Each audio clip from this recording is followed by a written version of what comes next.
Kape daya, kape. Ah, pwede na diha, pero wala kape. Ah, Okay, once again, may hapon. maing hapon.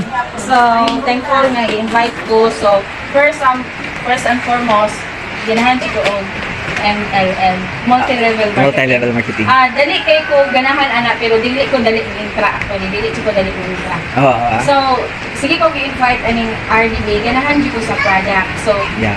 thinking nga ma-appeal jud ko. Natandog ko sir sa imong istorya. So, hopefully maka-appeal na jud ko ani. Wow. Sir, maka-appeal Wow. ko ng Manila. Wow, yes.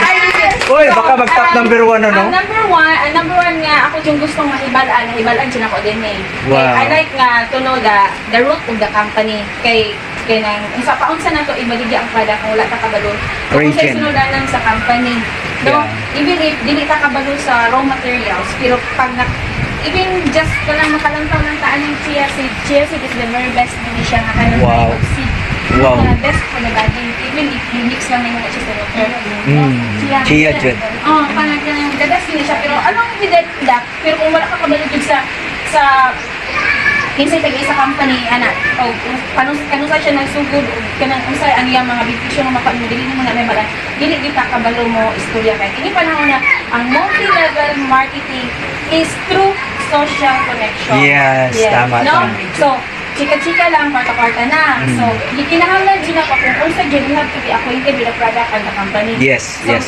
social connection din na siya. Mm. So, and the best is, we do not have the kuan kani gitawag na to og business permit. Yeah. So, we don't have business kay kuan man ta, moving man ta, Moving mobile man man ta, ta. mobile marketing man ta, nag-move man ta. Everyday, Ah. i-carry lang nato na sa tong kagalingon, pinamili sa tong baba, share na to ang product, nakaparta ka. Yes. Social connection is the best kuan na siya nga maka-income pa kaning gitawag na to nga multi-level marketing. So, Wow.